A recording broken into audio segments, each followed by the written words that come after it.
Assalamualaikum warahmatullahi wabarakatuh. Semangat pagi bersama saya Puji Astuti di Pojok PKRS Podcast Jelajah Obrolan Keren Promosi Kesehatan Rumah Sakit RSUD Dr. Muhammad Saleh Kota Probolinggo. Pada kali ini merupakan hari peringatan Pekan Menyusui Sedunia tahun 2025. Untuk tema podcast kali ini adalah tentang serba-serbi dari ASI. Saya tidak sendiri, saya ditemani oleh dua sekaligus ya narasumber yang sangat keren-keren. Beliau adalah salah satu dokter spesialis anak di Kota Probolinggo, yaitu Dr. Endah Ciptaningsih, spesialis anak. Assalamualaikum, Dok. Waalaikumsalam. Bagaimana kabar hari ini, Dok? Alhamdulillah baik, sehat. Oke, sehat selalu ya, Dok. Amin. Dan ditemani juga dengan Ibu Diah Riastuti Eskepnes. Beliau adalah Kepala Ruang Bayi RSUD Dr. Muhammad Saleh Kota Probolinggo. Assalamualaikum, Ibu. Waalaikumsalam warahmatullahi wabarakatuh. Bagaimana kabar hari ini, Bu? Alhamdulillah baik, sehat. Oke, sehat selalu, Ibu. Iya. Oke, langsung aja nggih untuk Dokter Endah.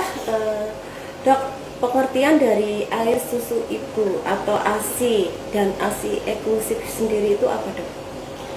Baik, terima kasih atas pertanyaannya. Tapi sebelum saya menjawab ini, saya akan menginformasikan tentang Pekan ASI Sedunia ini ya. Jadi Pekan ASI Sedunia ini merupakan kampanye global ya yang diperingati setiap tahun di dunia pada bulan Agustus ya. Setiap tanggal 1 sampai 7 ya. Bulan Agustus dan tujuannya terutama adalah untuk meningkatkan kesadaran masyarakat tentang pentingnya pemberian ASI eksklusif selama 6 bulan. Jadi penting sekali memberikan ASI selama 6 bulan pertama kehidupan dan juga memberikan dukungan kepada para ibu yang menyusui, yaitu ya. Dan untuk podcast kami di sini tentang ini ya, tentang serba-serbi ASI dan menyusui. Ya. Sebenarnya kalau tema dari Pekan ASI Sedunia tahun ini itu adalah prioritaskan menyusui. Prioritaskan menyusui dan membangun sistem dukungan yang berkelanjutan ya, jadi itu tema yang tahun ini ya.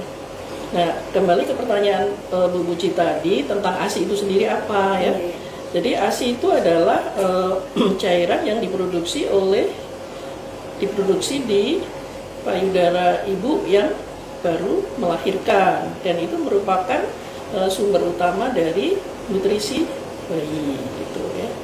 Dan kemudian tentang apa tadi, ASI eksklusif ya. ASI eksklusif. Jadi kalau ASI eksklusif sendiri adalah pemberian ASI saja selama 6 bulan pertama kehidupan bayi tanpa diberi cairan yang lain seperti air putih, air gula atau bahkan makanan ya.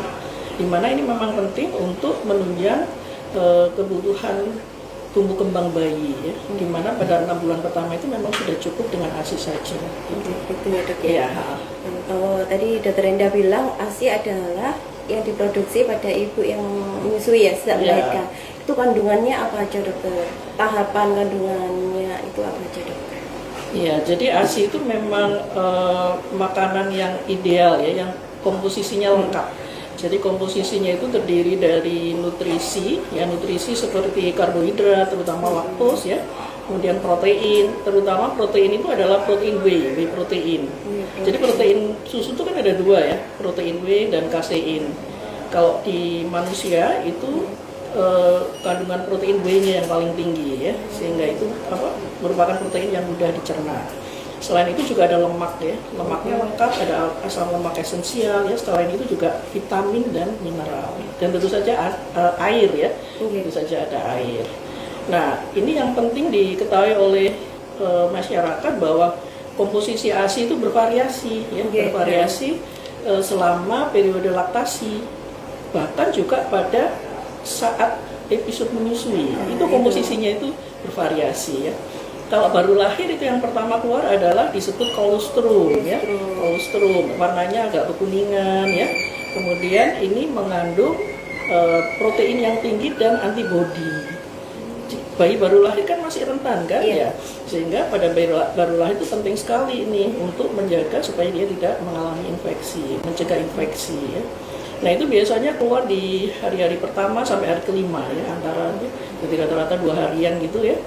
Kemudian dengan bertambahnya waktu itu namanya ASI transisi ya. Jadi ASI transisi itu lebih cair dan creamy, jadi kayak apa ya? Ya kayak susu nah. Nah itu warnanya agak lebih putih ya. Dan ini kandungan nutrisinya yang terutama adalah protein dan lemak ya, protein dan lemak. Jadi ini uniknya kayak gitu ya. Dan ini berlangsung sampai sekitar 2 mingguan ya. Setelah 2 minggu itu namanya ASI matur. Jadi ASI matur yang isinya yang lebih lengkap ya. Jadi nutrisinya lebih lengkap. Dan yang penting lagi selain nutrisi, ASI itu mengandung zat bioaktif ya. Seperti tadi jadi ada antibodinya, kemudian ada untuk kekebalan tubuh ya, antibodi, kemudian ada faktor pertumbuhan, ada hormon, ada enzim. Yang itu tidak bisa ditiru oleh formula ya. Jadi itu yang bedanya ASI sama formula itu zat bioaktifnya tadi. Ya kan, yang itu sangat penting untuk tumbuh kembang bayi yang optimal gitu ya. Dan kemudian satu lagi ya, saya tadi kan variasi komposisi saya tadi bilang ya, juga pada saat menyusui. Jadi ada yang namanya form milk. Jadi form milk itu adalah yang dikeluarkan pada menit-menit pertama itu diisep. Pada menit-menit pertama itu namanya form milk dan itu lebih banyak mengandung laktos ya, lebih banyak zat karbohidratnya. Laktosa. Terus kemudian dengan berjalannya menit-menit diisep itu pada akhir fase nyusu itu namanya hin milk, lebih banyak lemaknya gitu. Makanya untuk menyusui itu harus cukup waktunya ya, jangan cuma sebentar. Jadi rata-rata minum ASI itu nyusu itu sekitar 5-15 menit, jangan sampai kurang dari 5 menit. Karena nanti nggak masuk itu lemaknya. Karena itu yang dikeluarin pada saat menit-menit terakhir. Itu yang merupakan energi yang utama ya. Banyak sekali dokter ya kandungannya dokter ya, yang tidak bisa disamakan kandungan ASI dengan formula ya dokter yang bagus. Manfaat ASI sendiri dokter buat bayi dan buat ibu apa dokter? Ya ini sangat bermanfaat ya. ASI kalau manfaatnya itu terutama juga untuk tidak hanya untuk bayi, untuk ibu juga untuk lingkungan ya. Jadi ada yang ketiga. Ada yang ketiga ya. Jadi kalau untuk bayi tentu saja bayi akan mendapatkan nutrisi yang optimal, yang ideal ya, yang bisa mendukung pertumbuhan dan perkembangan bayi ya. Perkembangan terutama yang penting di perkembangan kognitif ya. Di kognitif itu di suatu penelitian itu disebutkan bahwa kalau ada bayi yang diberi ASI lebih dari 12 bulan ya, 12 bulan itu IQ-nya itu 3,7 poin lebih tinggi dibandingkan yang tidak mendapat ASI ya. Jadi sangat terbukti bahwa ASI itu juga penting untuk perkembangan otak ya. Kemudian bayi juga akan menurunkan angka kesakitan. Kan tadi ada antibodi kan? Antibodi itu untuk mencegah infeksi. Jadi terhindar dari penyakit-penyakit infeksi dan tentu saja selain menurunkan angka kesakitan juga untuk menurunkan angka kematian gitu ya. Dan kemudian dengan ASI ini juga meningkatkan bonding ya dengan ibunya kan selalu dipeluk, disusui gitu ya. Ya. Terus kalau untuk ibunya kalau di awal-awal pasti ini akan membantu pemulihan ibu yang baru melahirkan karena kan ada pada saat proses nyusu ini kan ada hormon-hormon yang keluarin juga kan, prolaktin untuk memproduksi ASI ya kan, kemudian hormon oksitosin untuk memeras ASI agar mengalir keluar kan gitu. Nah oksitosin ini penting sekali untuk kontraksi uterus sehingga ibu yang baru melahirkan itu mencegah perdarahan seperti itu. Kemudian juga mencegah kanker ya, kanker payudara, tidak hanya kanker payudara tetapi juga kanker ovarium ya. Dan juga meningkatkan bonding antara ibu ya dan bayinya. Dan kemudian yang untuk lingkungan ya untuk lingkungan ini mungkin masyarakat juga perlu tahu bahwa kalau misalnya nggak dapat ASI dikasih formula Jadi sebenarnya itu kalau di negara ini kan sudah diteliti ya bahwa dengan pemberian ASI itu akan mengurangi pengeluaran mengurangi pengeluaran negara dalam bidang kesehatan. Kalau seperti di Amerika itu bisa dihemat 13 miliar karena dia kan nggak perlu diproduksi dari ibunya sendiri kan ASI dan juga bisa kalau pabrik itu kan produksi kan, produksi kemudian mendistribusikan, itu dikatakan bahwa dengan memberikan ASI itu mengurangi hemat energi ya, istilahnya emisi karbon. Jadi kan memproduksi itu kan dan juga mengangkut dari suatu pabrik ke tempat yang di masyarakat itu kan juga ada kendaraan dan sebagainya, ada polusi. Jadi menghindari polusi, emisi karbon dan juga sampah ya. Jadi mengurangi sampah. Jadi kalau susu formula itu kan banyak sampahnya kan, ada kardusnya, ada plastiknya, kalengnya dan berikutnya. Ya jadi itu untuk masyarakat itu bisa mengurangi itu semua gitu ya. Itu banyak dokter ya kandungan ASI, manfaatnya kan banyak sekali dokter ya, buat si bayi, si ibu, sampai ke lingkungan juga. Dokter ini kadang kan kendalanya di ibu itu tidak keluar ASInya, dokter. ASI padahal kalau misalkan keluar kan banyak sekali tadi manfaatnya. Dokter boleh nggak seorang ibu minum suplemen ASI atau booster ASI itu, biar ASInya itu keluar banyak atau supaya bisa menyusui. Nah ini jadi jangan terpanjang di semacam suplemen dan sebagainya. Jadi yang penting itu ibu itu ngerti keterampilan, jadi mengerti pentingnya ASI dulu. Kemudian ada komitmen bahwa yakin dia ingin menyusui ya. Dan kemudian harus betul ya caranya nyusui. Karena sebenarnya ASI bisa keluar kalau caranya betul gitu ya. Cara menyusui yang betul itu apa? Ya dari posisinya ya, dari posisinya. Jadi posisi di sini nanti Mbak Dia bisa memberikan contoh ya. Posisinya bagaimana, perlekatan mulut bayi ke puting. Nah, itu harus betul ya. Kemudian berapa lama menyusui, kemudian ibunya tidak stres ya. Kemudian nutrisi ibunya juga penting. Nah, kayak gitu ya. Dan kemudian ibunya itu mesti sering menyusui, karena dengan sering menyusui isapan bayi itu merupakan stimulus otak ya. Kan ini proses yang proses yang ada peran neuroendokrin ya. Jadi kalau diisap itu rangsangan ke otak, otak terus dari otak itu mengeluarkan hormon. Nah hormon itulah yang satu yang tadi prolaktin itu pabriknya membuat ASI ya kan, terus oksitosinnya itu memerah gitu, dan itu nanti akan mudah diisap oleh bayi. Nah seperti itu.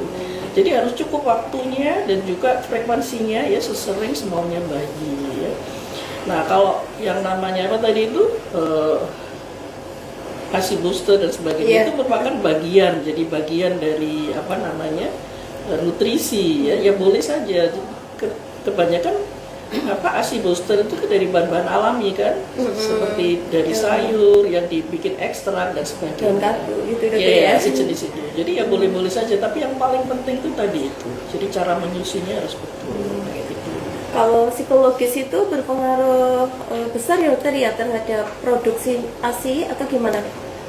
Iya, jadi selain hal-hal tadi, masalah psikologis ibu, terutama kecemasan, kekhawatiran ASIku kok nggak cukup, nah itu sangat itu akan berpengaruh pada hormon oksitosinnya tidak bisa bekerja dengan baik, menghambat kerja oksitosin. Padahal oksitosin itu kan, jadi intinya gini ya, jadi kalau di payudara itu kan ada pabriknya, kemudian ada saluran yang kemudian ada tempat gudangnya gitu kan, yang di sekitar areola itu kan tempatnya ASI yang sudah siap diisep bayi. Nah jadi kalau prolaktin itu memproduksi ASI-nya di pabrik, kalau oksitosin itu memeras ASI. Nah itu memeras ASI yang sudah ada di sekitar areola tadi supaya bisa diisap oleh bayi. Nah kalau ibu itu stres, ibu itu cemas, itu menghambat kerja dari oksitosin gitu. Itu kan Ya, makanya harus ada dukungan. Dukungan itu tidak hanya yang tadi itu ya, tetapi juga dukungan dari keluarga, rasa sayang, ya, rasa bahwa ibu ini sangat penting untuk si bayi itu supaya hormonnya juga bisa bekerja dengan baik. Gitu ya. Psikologis itu pengaruh banget dokter ya. Besar pengaruhnya ya. Kalau sekarang dokter kan ASI ya, kalau kita bekerja kayak wanita karir kan bekerja dokter ya. Untuk ASI itu tempat penyimpanan yang bagus, gimana caranya dokter? ASI Cara pra penyimpanan, maksudnya, iya. jadi Penyimpanan sebenarnya ASI pra. kalau ibu bekerja itu tidak menghalangi si bayi itu mendapatkan ASI. Jadi di minggu-minggu pertama dia masih cuti itu sudah mulai belajar menyimpan ASI ya. Jadi bisa juga, yang penting itu ininya ya. Jadi caranya itu pakai jari, pakai tangan bisa, pakai alat pumping itu juga bisa. Jadi langkah-langkahnya mesti betul ya. Jadi alat pumping itu harus bersih ya. Kemudian tangannya juga harus bersih. Kemudian kalau alat alat menampungnya itu kan banyak ya, kantong ASI yang bisa dibeli. Kemudian ditutup, diberi label. Ini ASI tanggal berapa, diperak jam berapa. Nah itu kalau ditaruh di tempat terbuka seperti ini bisa tahan 3-4 jam ya. Kalau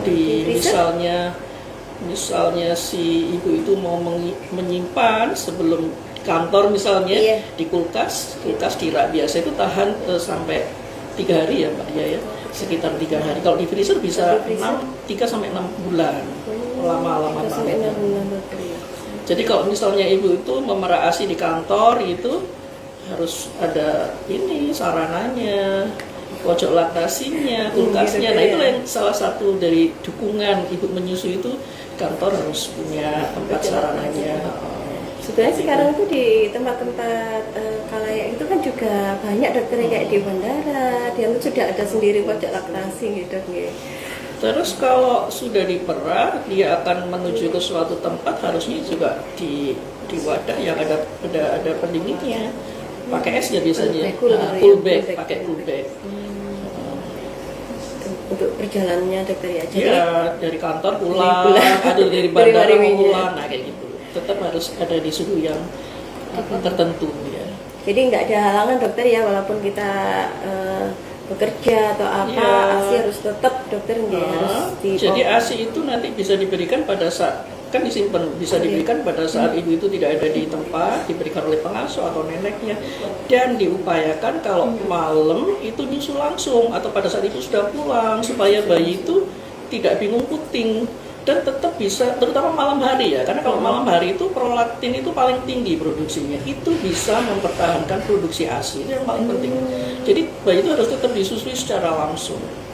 Selain itu tetap ada rangsangan dan itu bisa mempertahankan produksi ASI dengan frekuensi yang semaunya bayi gitu. Ya berapa jam dokter?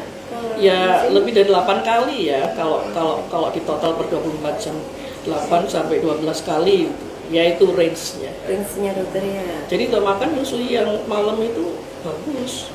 Dan itu biasanya ngantuk dokter kalau ngantuk. Ya ini perlu diinformasikan kepada masyarakat. Ya. Ibunya ngantuk, bayinya udah tidur ya sudah wes. Kekurangan nutrisi ya dok nih. Sekarang ke Budia. Tadi kan sudah Dokter Enda sudah menyampaikan manfaat dari ASI kan banyak sekali ya untuk ibu, untuk bayi, untuk lingkungan. Tips untuk ibu biar ASI-nya itu berkualitas selain nutrisi atau apa, mungkin dari segi keperawatan apa pijat atau gimana Bu? Ya. Tadi Pak. Baik Mbak Puji, terima kasih untuk pertanyaannya ya. Untuk memang ada beberapa tips yang bisa kita lakukan ya untuk agar ASI itu bisa lancar sehingga bisa menyusui bayinya dengan baik ya. Yang pertama mungkin tadi sebenarnya sudah disinggung juga oleh Dokter Enda tentang untuk melancarkan ASI itu ya. Yang pertama mungkin dari segi nutrisi. Jadi seorang ibu yang menyusui itu nutrisinya harus tercukupi ya, nutrisi dan juga cairan ya. Mungkin kalau dibandingkan dengan ibu-ibu biasa yang tidak menyusui, itu nutrisi untuk ibu menyusui itu harus lebih banyak. Porsinya lebih banyak ya. Misalnya Kalau ibu biasa itu makan dalam sekali makan nasinya 1 porsi misalnya ya. Kalau untuk ibu menyusui mungkin bisa sampai 2 porsi. Jadi mungkin dalam sehari itu 3 kali makan itu bisa 4 sampai 5 porsi. Seperti itu. Kemudian lauknya juga seperti itu. Kalau biasanya kita makan itu hanya 1 porsi lauk, 1 potong ikan misalnya ya. Iya. Nanti kalau untuk ibu menyusui itu harus lebih banyak, mungkin bisa 2 sampai 3 potong ikan. Misalnya kita makan tahu tempe misalnya ya. Itu kalau biasa kita makan cuma 1 potong, maka untuk ibu menyusui bisa 4 sampai 5 potong seperti itu. Sayuran juga seperti itu. Sayuran biasanya kita makan 1 porsi sayuran atau 1 mangkok ya misalnya, maka untuk ibu bisa sampai 3 mangkok dalam sehari maksudnya itu. Terus untuk ini juga apa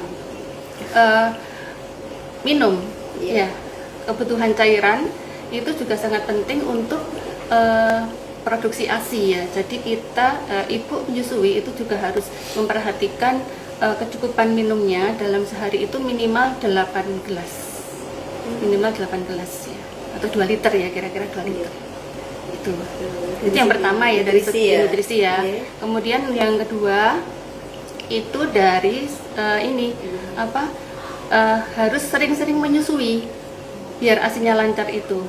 Karena semakin sering kita menyusui bayi itu maka itu akan merangsang produksi ASI. Jadi semakin sering seorang ibu menyusui bayinya, maka ASINya akan semakin lancar. Itu yang kedua ya. Kemudian yang ketiga tentang pelekatan yang benar. Nah, ini mungkin ini yang kadang-kadang mungkin masih ini ya menjadi masalah ya. Mungkin ada beberapa ibu yang masih belum tahu seperti apa pelekatan yang benar ketika menyusui. Nah, ini mungkin bisa kita praktekkan aja ya biar nanti bisa luruskan gitu. Iya. Jadi yang pertama harus kita perhatikan adalah posisi. Posisi itu bisa dari posisi ibu dan bisa dari posisi bayi. Ya. Posisi ibu pada saat mau menyusui itu harus nyaman. Seperti apa nyaman itu? Jadi ibu bisa duduk di kursi. Kursinya mungkin pakai yang kursi sandar ya biar bisa nyaman ya, kursi sandar. Kemudian kakinya nggak boleh menggantung. Jadi kakinya itu harus menapak ke lantai. Menapak ke lantai. Iya. Kalau diganjel gitu nggak apa-apa dia? Iya, nggak apa-apa. Kalau misalnya kursinya mungkin terlalu tinggi, mungkin bisa diganjel dengan kursi ganjalan di bawahnya itu ya. Itu. Kemudian untuk posisi bayi itu ini ya. Jadi bayi itu posisinya ini apa? Menghadap ke ibu. Menghadap ke ibu ya. Kemudian antara ini ya, telinga dan tangan bayi ini harus dalam satu garis lurus. Ya. Jadi kadang-kadang kan kita ada melihat ibu-ibu menyusui hanya kepalanya tok yang menghadap ke ibu ya, ke payudara, sedangkan apa itu ini badannya telentang. Itu tidak benar seperti itu. Jadi ini semuanya harus menghadap ke ibu. Tangannya kita posisikan seperti ini ya. Jadi tangan kita kalau kita menyusui di sebelah kiri, tangan kita menyangga badan bayi sampai dengan pantat. Ya, upayakan ini bisa ini apa namanya menghadap ke ibu seluruhnya. Jadi dari kepala sampai dengan badan itu menghadap ke ibu. Kemudian pada saat ini ya, pada saat menyusu itu yang mulut bayi yang masuk ke dalam mulut bayi itu jangan hanya putingnya saja, tapi sampai dengan sebagian besar areola mama. Itu. Jadi bayinya kecil. Dia bisa menyesuaikan kan ya itu. Jadi kenapa kok nggak boleh hanya putingnya saja? Karena kalau hanya putingnya saja itu nanti tidak efektif ya. Terus itu bisa menyebabkan lecet pada puting. Itu. Kalau misalnya apa itu sebagian besar areola mama itu masuk, itu di situ nanti akan bisa lebih bagus untuk merangsang ini ya apa produksi ASINya. Seperti itu posisinya ya. Posisi bayi. Itu tentang pelekatan ya. Iya. Tadi ya. Kemudian sudah ya dokter ya, pelekatannya gini ya. Ya. Terus ibunya nggak merasa nyeri pada Iya, saat insert. oke, jadi ibunya merasa nyaman. Terus kedengaran gitu ya. dia Kedengaran itu suara menelan. bayi itu menelan itu. Suara bayi menelan itu bisa kedengaran. gitu. Ya. Jadi kalau pelekatannya baik, bayi itu ngisep dalam dan pelan-pelan diselingi bernapas dan kemudian kedengaran suaranya dia menelan gitu. Secara ritmik ya, Mbak ya, Iya. secara ritmik. Terus tidak kedengaran suara kecapan bayi ya.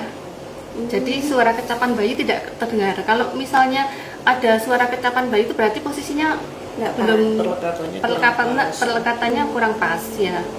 Itu. Terus untuk memposisikan agar biar bayi itu bisa ini ya, puting susu itu bisa masuk secara benar ke mulut bayi itu ya, posisi ini ya, posisi kepala bayi ini, dagu itu mendekati payudara ya, sehingga dengan dagu mendekati payudara itu nanti posisi hidung itu akan lebih ke atas, maksudnya tidak tertutup oleh payudara. Tutup hidung ya. Jadi nafasnya bayi bisa tetap lancar. Seperti itu. Ini kalau malam-malam ya, biasanya kan kita tiduran sambil menyusui itu gimana Bu Tia? Boleh ya. Jadi kalau menyusui sambil tiduran itu bisa ada dengan dua cara. Ya. Yang pertama itu bayinya ditidurkan di kasur ya. Kemudian ibunya yang menyesuaikan. Jadi bayinya miring ke arah ibu. Tetap miring sejajar? Miring ke arah ibu.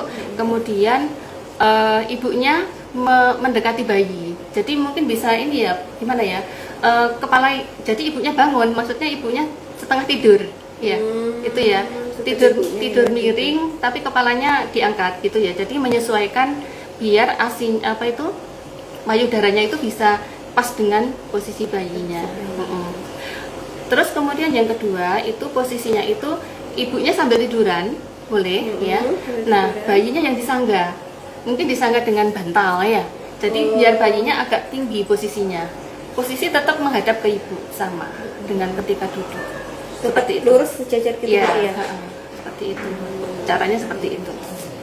Ibunya terlentang juga bisa. Oh iya, iya. Begini ini. Iya, di seperti kalau IMD itu ya. Jadi Tapi hidungnya itu harus diperhatikan ya Dok ya. Iya. Tetap miring, hidungnya harus gini. miring ke kiri atau ke kanan gitu ya. Itu berlaku untuk payudara kanan kiri. Bisa Sekali siklus menyusui itu payudara kanan kiri bergantian atau gimana? Kalau sebaiknya, kalau ini melihat si kondisi bayi ya. Iya. Jadi kalau misalnya dari satu payudara itu si bayi kok masih belum puas, Ya. berarti harus disusukan ke payudara yang satunya. Gitu. Nah itu sekarang yang saya mau tanyakan, ciri-ciri bayi udah kenyang atau udah puas dengan ASI ya. Biasanya kalau bayi itu sudah puas dengan ASI itu ya, dia itu nanti akan tertidur. Biasanya tertidur ya. Kemudian dia itu akan melepas sendiri puting susu itu. Jadi ketika kita rangsang dengan di mulutnya bayi ini, dia sudah tidak mau minum lagi. Itu tandanya sudah puas. Iya. Tapi harus diperhatikan ya, takutnya ibunya nanti yang tertidur. Terus juga ini Mbak, untuk kencingnya itu ya, paling tidak dalam sehari itu paling sedikit 6 kali kencing untuk mengetahui kalau ASI itu sudah cukup untuk si bayi, seperti itu, minimal 6 kali. 6 kali dalam sehari ya. Terus ini ya, berat badannya naik ya. Berat badannya naik, ya jelas. Itu berarti cukup pastinya. Oh iya, ini loh dokter, biasanya kan kekhawatiran kayak dulu saya kan juga ngasih dokter ya sekarang ya misalnya. Itu dokter, kekhawatiran saya kan waktu awal-awal itu ASI-nya kan nggak keluar dokter ya, keluar cuma kolostrum dikit. Wih anak bungkuk stunting gini, akhirnya ibu kan beli susu formula kayak gitu tuh. Gimana dokter? Apakah memang kalau awal-awal keluar ASI dikit itu nggak apa-apa, harus tetap kita susukan dulu atau gimana? Ya memang kalau masih hari pertama itu produksi ASI memang masih sedikit, dan itu juga sebenarnya sudah sesuai dengan kebutuhan bayi. Kalau di awal memang kebutuhannya itu masih sedikit. Dengan bertambahnya waktu maka ASI itu akan dengan disusupkan, jadi tetap disusupkan ya. Jadi ada kan memang kolostrum itu sedikit ya. Iya. Jadi kalau disusupkan dibiarkan si bayi itu mengisap, itu yang namanya non nutritif di awal-awal ya, belum keluar ya, nggak apa-apa karena itu merupakan sangat dibutuhkan sebagai stimulasi ke otak untuk mengeluarkan hormon yang memproduksi ASI. Jadi itu yang mesti dipahamkan ke masyarakat. Jadi bukan berarti di awal-awal memang kok sedikit sih, khawatir nggak cukup dan sebagainya, nggak usah khawatir dulu. Gitu. Selama dia BAB-nya ini anaknya tenang dan sebagainya, tetap itu dipraktekkan menyusu sesering mungkin ya. Kemudian ibunya tidak stres supaya hormonnya itu bekerja dengan baik gitu ya, prolaktinnya bekerja dengan baik, oksitosinnya yang mendorong ASI ke gudangnya itu yang siap diisep bayi itu tetap bekerja dengan baik. Nah kayak gitu. Dan nutrisi ya, ibu jangan kadang-kadang kalau stres terus nggak mau makannya kurang dan sebagainya. Dan yang penting juga dukungan dari keluarga ya, suaminya ya, terus ke keluarga yang lain. Nah seperti itu. Ya, terima kasih dokter. Pijat laktasi itu apa bisa melancarkan Mbak Budir, melancarkan produksi ASI? Iya, bisa melancarkan produksi ASI. Karena memang pijat laktasi, kita melakukan pijat laktasi itu kan fungsinya memang untuk ini ya, agar ASI itu bisa lancar ya, kemudian produksinya juga bisa lebih banyak dan ASInya lebih sehat ya. Kemudian juga bisa mengurangi rasa sakit ketika menyusui. Kadang-kadang kan ada ya ibu-ibu yang payudaranya kenceng atau tegang gitu ya pada saat produksi ASInya banyak. Juga biasanya badan. Nah, itu nanti kalau kita lakukan pijat laktasi itu biasanya akan bisa berpengaruh mengurangi rasa sakit itu ketika menyusui bayinya. Gimana caranya pijat laktasi? Ya mungkin bisa dipraktekkan. Iya. Ini ya kebetulan ini ada payudara ibu menyusui ya. Iya. Nah, ketika kita mau melakukan pijat laktasi ya, yang pertama adalah kita siapkan dulu waslap yang sudah direndam dengan air hangat ya. Pertama kita kita kompres dulu dengan waslap dengan air hangat ya. Mungkin sekitar 2-3 menit gitu ya. Nah, setelah itu nanti kita lihat kalau misalnya di putingnya itu ada kotoran, kadang kan ada kotoran ya, ada kerak-kerak itu ya, mungkin itu nanti bisa kita mudah membersihkannya dengan kita berikan diolesi dengan minyak zaitun atau minyak kelapa Baby oil boleh? Baby oil Nggak boleh. baby oil kan nggak boleh dimakan ya. Kalau minyak zaitun, minyak kelapa kan boleh ya. Gitu ya. Terus nanti kalau sudah kita olesi ya, mungkin kita kalau sudah beberapa saat kan kemudian mudah untuk dibersihkan. Nah, itu dibersihkan dulu ya, kotoran-kotoran yang ada di puting ataupun di areola mama sini ya. Setelah itu nanti kita segera memulai memijit ya. Pertama yang harus kita lakukan pada saat memijit itu adalah posisinya seperti ini, Mbak. Jadi kita tekan daerah areola mama ya. Kita tekan ke bawah ke dalam. Ini tujuannya adalah biar putingnya menonjol. Ya, kalau kita tekan ke sini itu kan nanti misalnya gini ya. Ini kalau kita tekan gini kan bisa menonjol. Iya. Memang ada yang putingnya mendelut juga ada ya. Ada, iya. Nah, dengan pijatan seperti itu diharapkan nanti bisa menonjol. Ini bisa kita lakukan dari beberapa diputer gini ya, diputer beberapa. Nanti kalau sudah sudah cukup menonjol ya, mungkin bisa kita rangsang juga dengan cara diputar gini ya, biar lebih menonjol lagi ya. Nah, setelah itu nanti kita lakukan pijatan itu dari pangkal payudara menuju ke puting ya. Jadi seperti ini nanti. Ini mungkin bisa kita misalnya untuk payudara kanan misalnya ya, kita bisa menggunakan tangan kanan atau terserah ya, tangan kiri juga bisa ya. Ini mungkin kalau biar lebih enak mungkin tangan kiri menyangga bawahnya ya. Kemudian yang tangan kanan untuk memijat ini dari pangkal ke ujung puting. Seperti ini dari semua sisi. Nah, nanti mungkin bisa kita lakukan sampai dengan 4 atau 5 kali putaran. Atau 5 kali putaran. Ya, ini ya rata ya dari semua sisi ya. Ini seperti ini. Kemudian setelah itu nanti kita pijat ini secara memutar di daerah areola mamas ini ya, dekatnya areola mamas ini, memutarnya ke dalam seperti ini. Nah, ini juga memutar dari ini ya semua sisi ya. Nah, seperti ini. Nah, seperti ini biasanya nanti bisa dilakukan sekitar 4 sampai 5 kali juga putaran. 4-5 kali putaran juga. Ya. Pijat laktasi ini dilakukan sebelum kita memberi ASI atau ada cuma sehari 2 kali cukup atau gimana? Ada mungkin bisa menyesuaikan ini ya situasi aja ya. Mungkin kalau misalnya si ibu itu ASINya sedang banyak gitu ya, sedang sampai keras itu ya, mungkin bisa dilakukan pijat laktasi dulu biar untuk melunakkan ini ya kondisi ya. Seperti itu mungkin. Ya, sudah. Mungkin ada pertanyaan dari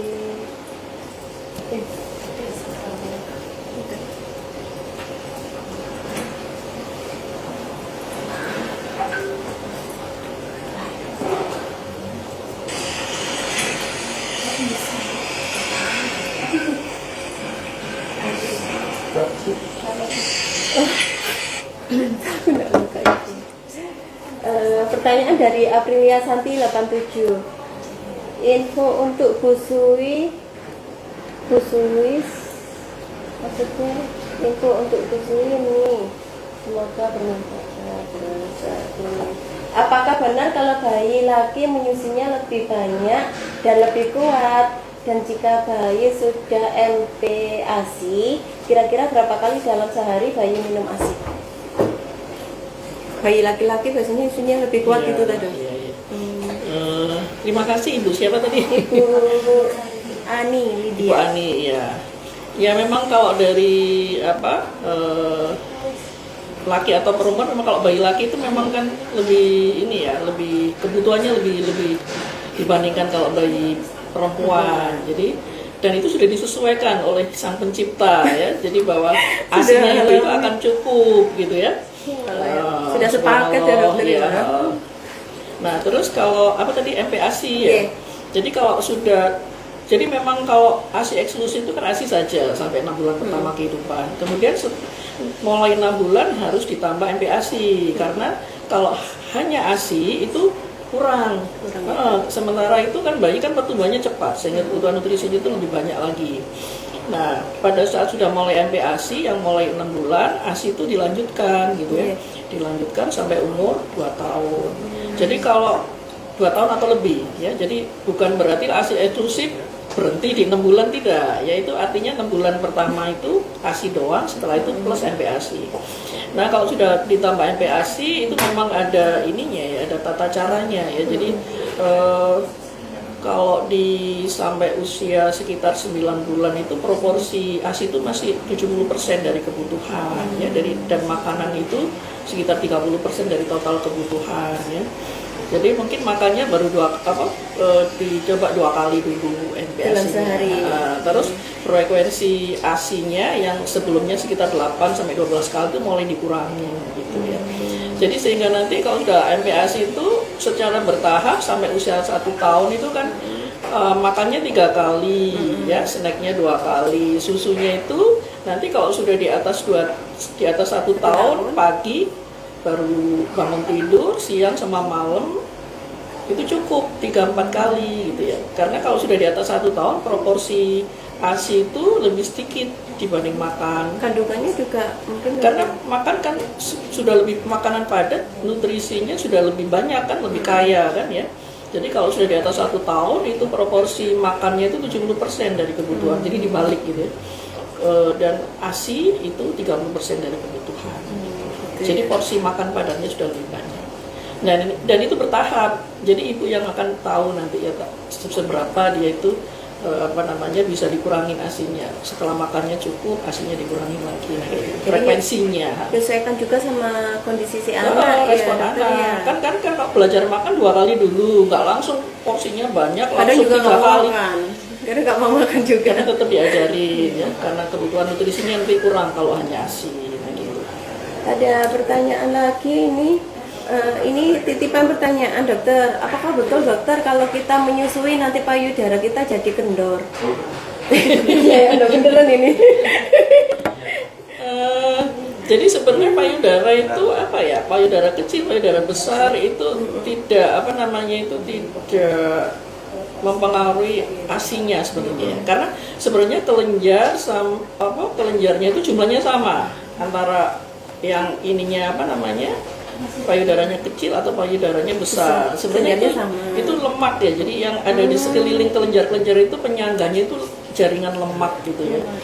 Dan kalau sudah menyusunya selesai periodenya, anaknya sudah umur berapa itu? Umur 2 tahun. 2 tahunan itu kelenjar-kelenjar itu involusi. Jadi mengecil, apoptosis ya hilang sendiri, nanti akan ini lagi pada saat dia melahirkan lagi. Jadi kalau kendor dan sebagainya itu mungkin ya perawatan aja ya mungkin ya. Jadi kalau masalah mungkin besar kecilnya itu yang saya tekankan. Kalau kendor saya nggak ngerti ya. Jadi sebenarnya itu jaringan lemak penyangganya itu ya. Nah, gitu. Jaringannya sama, cuma lemaknya yang beda dokter ya. Lemaknya yang berbeda. Beda-beda. Siap. Ada pertanyaan lagi. Ayu Kinarsi 05. Selamat pagi dokter, izin bertanya. Saya working mom dan menyusui bayi 9 bulan. Akhir-akhir ini ASI saya menurun. 1. Bagaimana cara menaikkan suplai ASI-nya dok? Dan saat ini saya berikan support yang PHP. Maksudnya PHP apa ya? Umurnya 9 bulan ya? 9 bulan dokter. 9 bulan. Jadi sebenarnya 9 bulan itu eman-eman kalau sudah berganti atau ditambah gitu ya. Karena kita penting sekali dukungan ini adalah dengan sesering mungkin menyusui, terutama kalau ibunya sudah pulang ya, sudah pulang dari bekerja itu diupayakan. Karena sebenarnya kalau asinya berkurang atau asi kurang itu bisa jadi karena persepsi ya. Karena sebenarnya asinya ada di situ, karena persepsinya pikirannya ini jadi hormon oksitosinya tidak bekerja ya.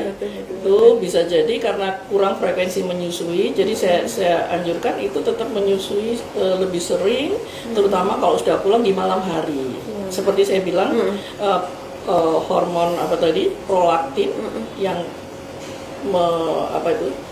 yang diperlukan untuk produksi ASI itu lebih banyak di malam hari.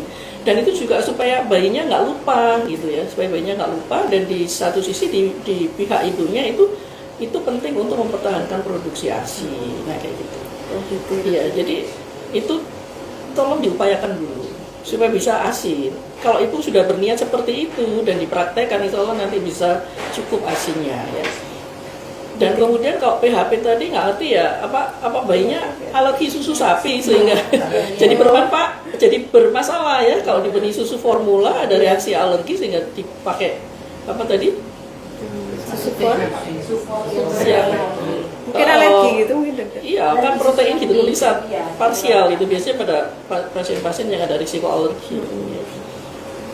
Kalau hebatnya Tuhan udah ngasih ASI yang nggak akan alergi dokter ya. Iya, ada mengandung bahan-bahan yang anti alergi gitu ya. Ada pertanyaan lagi dari gitu. Ayu Kinarsi, karena support yang standar muncul Uswa ini ya. Uswa Nova, bagaimana cara relaksasi untuk ibu-ibu yang sempat berhenti menyusui dan ingin memulai lagi? Itu nanti dokter di podcast next dokter. Nanti ada narasumber lagi. Oh ada iya. lagi iya. yang Relaksasi ya. dokter dari Susanto. Susanti Arianto.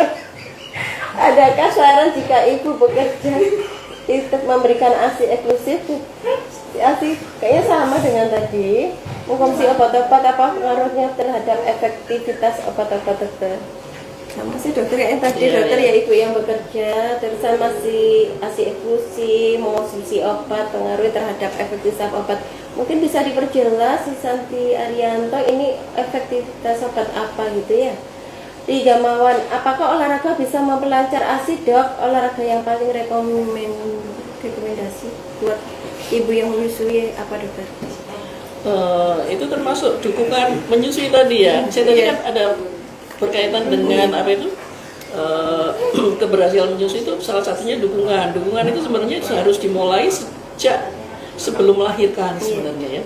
Jadi dimulai dengan konseling kan, konseling antenatal ya, konseling antenatal, kemudian inisiasi menyusui dini, ASI eksklusif. Nah itu pada saat masih antenatal itu sudah ada itu sudah bisa dilakukan seperti di trimester 2. Itu ada itu yang namanya kelompok laktasi dan sebagainya ya. Olahraga, jadi olahraga ibu hamil itu sudah harusnya dimulai itu sejak sebelum antenatal ya, sejak sebelum melahirkan. Kemudian kalau sudah melahirkan ya boleh-boleh aja olahraga ringan, senam dan sebagainya seperti itu ya, bisa membantu kesehatan ibu kan. Jadi ibu kan harus sehat ya. Jadi kesehatan itu kesehatan fisik, kesehatan psikologis dan sebagainya. Tapi mungkin itu agak nanti kalau biasanya habis operasi sesar kayak gitu kan nggak bisa olahraga dulu kan dok ya? Iya. Oke. Dari Denny 4852 izin bertanya, cara mengatasi jika puting susu ibu kecil sehingga bayi susah menyusui. Terima kasih. Mungkin dari Bu Dia bisa menjawab Bu Dia? Oh ya, puting ibu Kecil. kecil ya.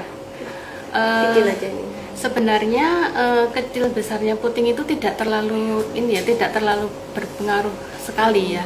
Karena kan yang pada saat menyusui itu kan yang diisap bayi itu tidak puting saja, tapi kan sampai dengan areola mama. Jadi upayakan ketika menyusui itu yang masuk ke mulut bayi itu sampai sebagian besar dari areola mama. Seperti itu. Jadi nggak masalah puting kecil. Gitu ya? Iya, nggak masalah. Bukan penghalang ya? Bukan Oh, aku penghalang. dikasih puting kecil ini saya nggak bisa menyusui itu bukan alasan ya? Bukan Sebenarnya bisa alasan. ya? Bisa. Menambahkan ya Iya. mengenai putingnya. Jadi kalau tadi seperti Mbak Dia menjelaskan bagaimana melakukan pelekatan yang baik. Jadi kan bayinya mulutnya terbuka lebar. Pada saat itulah kita memasukkan teteknya itu sampai ke areola, di mana areola itu diarahkan ke langit-langit, langit-langit bayi, dan lidah bayi ada di bawahnya payudara ibu. Jadi seolah-olah bayi itu membuat dot dari teteknya ibu. Nah kemudian yang pada saat mengisap itu lidahnya si bayi itu yang memeras, jadi bergerak maju mundur. Gini ya? Karena saya bilang kan di tetek itu kan ada pabriknya, ada gudangnya. Nah gudangnya itu ada di sekitar areola itu, udah siap di situ untuk diisap sama bayi. Mendorong gudangnya untuk mengeluarkan ASI gitu Untuk ya? mengeluarkan. Nah, jadi sebenarnya yang di areolanya itu yang harus diperas, diperas. bukan putingnya yang diperas. Oke, ada lagi dari Rahmat Bagus. Selamat pagi dokter, mau bertanya apakah teknik menyusui yang benar mempengaruhi konsumsi ASI bagi bayinya? Terima kasih. Teknik yang benar.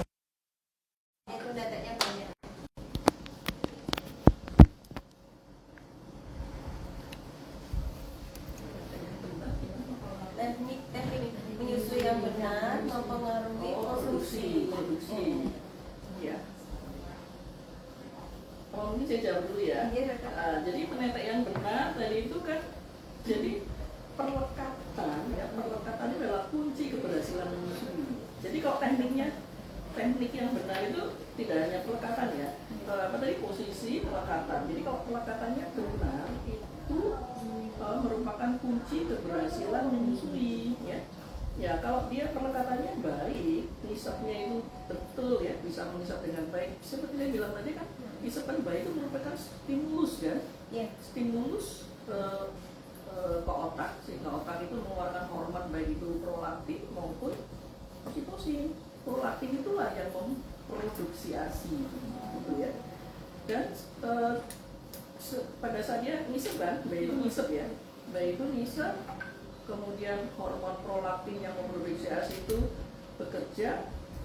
Hormon ini masih bertahan selama di peredaran darah, kan dari otak ke tetek itu kan lewat peredaran darah. Nah dia itu bertahan 30 menit di peredaran darah. Dia produksi terus, jadi masih disimpan di pabrik gitu ya. Nanti pada saatnya mau disusui, oksitosinnya mendorong dari pabrik itu ke gudang yang siap diisep sama bayi. Ya, jadi kalau seperti saya bilang tadi bahwa perlekatan itu merupakan kunci keberhasilan menyusui. Itu tadi, jadi kalau ngisepnya benar, ya produksinya banyak. Gitu. Ya. Jadi harus tekniknya harus benar ya dokter ya. Siap. Dari Ani Lydia, dokter mau tanya, jika ibu menyusui di diet apakah mempengaruhi ke produksi ASI? Baik apa tidak ya dokter kalau ibu menyusui jika diet? Soalnya kan habis hamil kan besar gitu dokter. Makanya kan tadi Bu Dia kan juga bilang mungkin ya biasanya 1 potong tempe jadi 4 potong gitu kan. Jadi diet yang bagaimana ya? Jadi kalau dia si ibu ini masih fase menyusui, di mana masih 6 bulan pertama di mana dibutuhkan ASI eksklusif, jangan terus diet yang maksudnya untuk melangsingkan kembali gitu ya. Karena nutrisi itu penting. Nutrisi itu penting untuk membuat bahan baku ASI ya. Jadi kalau perkara kalori, jadi sebenarnya makannya itu sama dengan kebutuhan orang dewasa. Hanya porsi hariannya itu bisa ditambah sekitar 400 sampai 500 kilokalori per harinya. Nah kemudian makanannya apa? Yang harus lengkap ininya ya. Protein itu penting ya. Protein apa yang bagus ya. Protein dan lemak itu juga perlu ya. Jadi dianjurkan makan ikan yang lemaknya banyak. Seperti kalau menurut teori kan ada tuna, ada almond. Kalau di sini ya ikan kembung itu membentuk DHA. Yang penting, jadi lemak itu penting. Jangan terus dikurang-kurangin lemaknya. Karena lemak itu penting untuk membentuk sel saraf, perkembangan otak. Nah, itu. Kemudian apalagi vitamin mineral penting seperti kalsium, vitamin D, nah itu ya seperti itu. Jadi diet yang dibutuhkan untuk membuat ASI yang berkualitas, bukan diet untuk melangsingkan lagi. Iya, apalagi masih di 6 bulan pertama gitu ya. Jangan ya dok ya, isi bayi ya dokter ya. Ada pertanyaan lagi ini dari Susanti Arianto. Ketika anak sakit dan minum obat sedangkan anak mengkonsumsi ASI eksklusif, apakah mengurangi efektivitas obat? Ini yang tadi tentang obat ya. Iya, obat.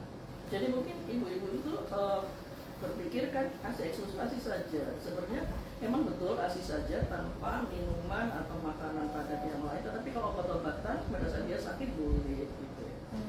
Jadi kalau obat misalnya sirup vitamin atau sirup demam dan sebagainya itu pada saat si bayi itu sakit masih 6 bulan pertama kehidupan boleh. Kalau misalkan yang si ibu sakit pilek gitu, boleh nggak minum obat? Oh ibunya. Jadi sebenarnya kalau obat-obatan untuk ibu itu sebagian besar itu aman ya. Kecuali kalau obat-obatan yang untuk seperti kemoterapi, ibu menderita keganasan masih dalam masa kemoterapi, sebaiknya tidak menyusui, tidak diberi ASI. Ada lagi? Sini. Alhamdulillah dari sudah. Sekarang terakhir dokter, Pak Dokter Endah, apa himbauan untuk masyarakat Kota Probolinggo sebagai seorang dokter spesialis anak di Kota Probolinggo untuk ibu-ibu yang sekarang lagi memberikan ASI-nya untuk ini? Ya, terima kasih.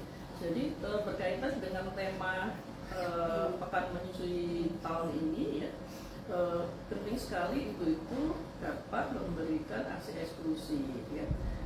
Ibu itu akan berhasil memberikan ASI eksklusif bila caranya betul ya. Dan penting lagi ini seperti tadi kan manfaatnya banyak sekali kan, untuk ibunya, untuk bayinya sendiri, untuk kembangnya jadi optimal, anaknya lebih pintar ya, mencegah infeksi dan sebagainya. Itu manfaatnya sangat besar sekali. Kemudian yang penting sekali adalah dukungan yang berkelanjutan. Jadi dukungan untuk ibu menyusui tidak hanya kita sebagai petugas kesehatan, tapi juga keluarga.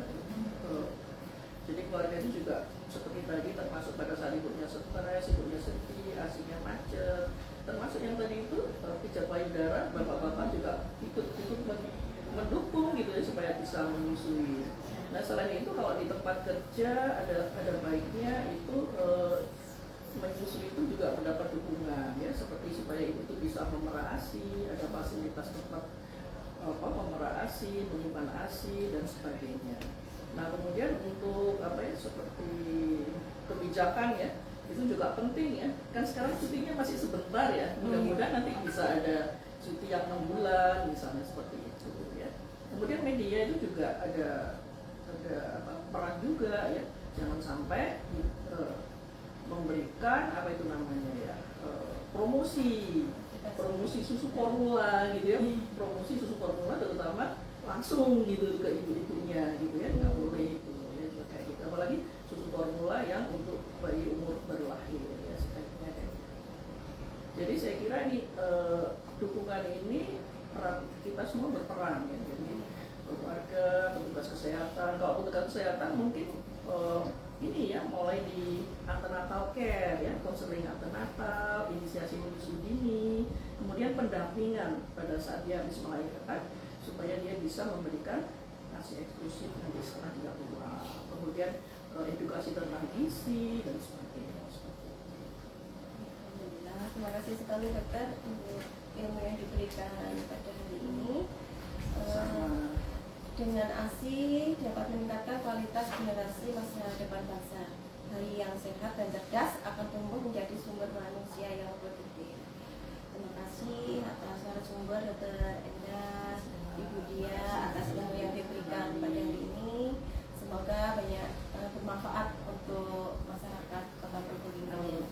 Izinkan saya Puji Astuti dari tim RS untuk diri. Wassalamualaikum warahmatullahi wabarakatuh. Waalaikumsalam.